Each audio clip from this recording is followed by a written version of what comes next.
कई लोगों ने मेरे से कहा कि 47-48 के टेम्परेचर में आप कहाँ जा रहे हो, वो भी भाई रोड से जा रहे हो। मैंने कहा भाई जी मैं किसानों के पास जा रहा हूं और किसानों को ना सर्दी लगती है ना गर्मी लगती है, और मैं भी किसान का बेटा हूं, इसलिए सर्दी गर्मी की मैं कभी चिंता नहीं करता। लेकिन मेरे किसानों की समस्याओं के लिए समझने के लिए मैं जरूर जाऊंगा। मेरे मन में एक तड़पन जरूर है शेखावाटी के लिए, और वो तड़पन जब मैंने देश के यशस्वी प्रधानमंत्री नरेंद्र मोदी जी को बताया उसके बारे में, तो उन्होंने तुरंत कहा मेरे से कि शेखावाटी को यमुना का पानी मिलना चाहिए। और उन्होंने हरियाणा के पूर्व मुख्यमंत्री मनोहर खट्टर जी से कहा कि आप राजस्थान के मुख्यमंत्री को बुला करके हमारी शेखावाटी को यमुना का पानी दीजिए।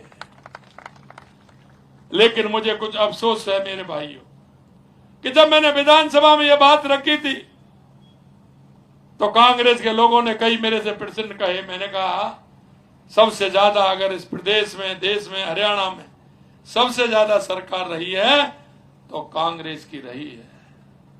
अगर आप शेखावाटी के लोगों का दर्द समझते तो निश्चित रूप से उसका रास्ता निकालते। आपका क्वेश्चन करने का मेरे से कोई मतलब नहीं है।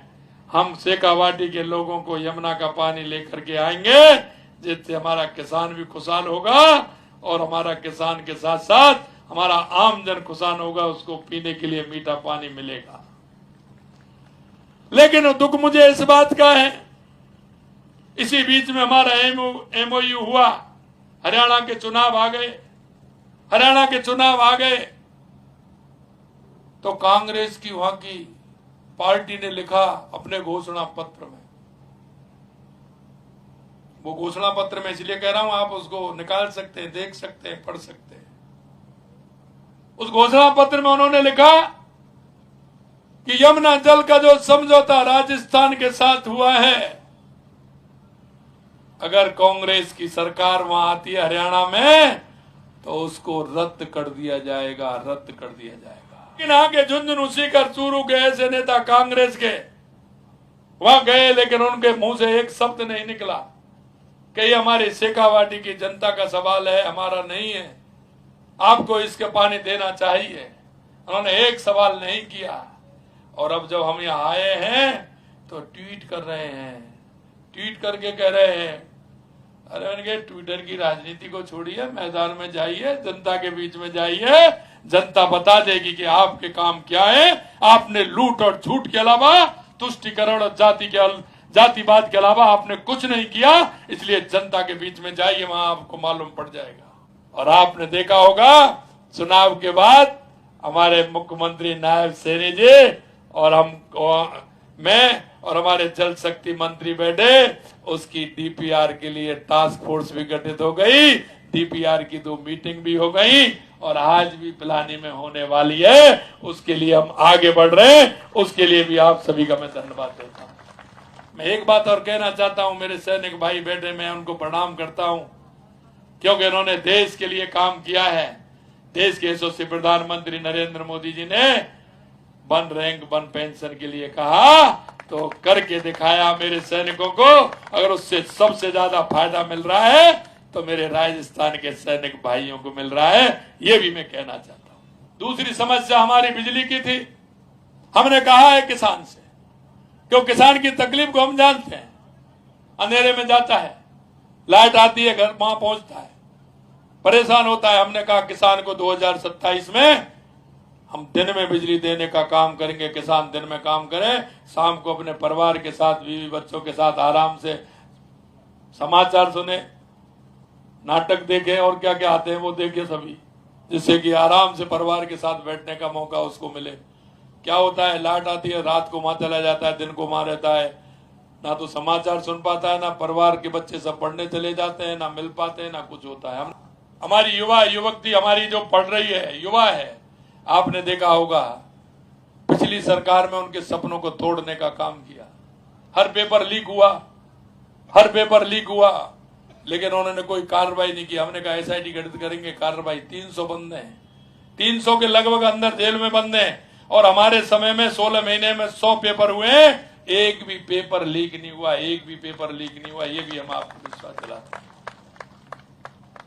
जब मैंने विधानसभा के अंदर कहा कि हम 1 लाख नौकरी देंगे, उन्होंने कहा कैसे देंगे? हमने कहा देखते जाइए, ऐसे देंगे। अरे ये तो कर ही नहीं सकते। तो मैंने कहा आप डायरी पेन साथ में रखिए, डायरी पेन साथ में रखिए, लिखते जाइए। मेरे भाई और बहनों, मैं आपसे कहना चाहता हूं 69,000 नियुक्तियां हमारे युवाओं को देने का काम हमारी सरकार ने किया है। जुलाई आ रही है, जुलाई में घोषणा की थी, जुलाई तक हम 1 लाख नौकरी देने का काम करेंगे। और मैं युवाओं से कहना चाहता हूं, मेरे भाई और बहनों से, कि आपका पूरा 1 साल का कैलेंडर निकाल दिया है। कौन कौन सी विज्ञप्ति होंगी, कब निकलेगी, कब पेपर होगा, कब रिजल्ट आएगा, कब नियुक्ति पत्र देने वाले हैं। आप मन लगा करके पढ़िए, क्योंकि मैं जानता हूं जब मेरा किसान भाई जब अपने बच्चे को पढ़ाने के लिए जाता है, जब उसकी आवश्यकता होती है, और जब किसी से पैसा लेने के लिए जाता है तो दिन में नहीं जाता, रात के अंधेरे में जाता है। और वो इस उम्मीद के साथ कि मेरा बेटा बेटी पढ़ाना है, उसको कोचिंग कराता है, कमरा दिलवाता है, इंस्टीट्यूट में पढ़ाने का काम करता है। लेकिन जब पेपर लीक हो जाता है तो उसके सारे सपने टूट जाते हैं, सारे सपने टूट जाते हैं।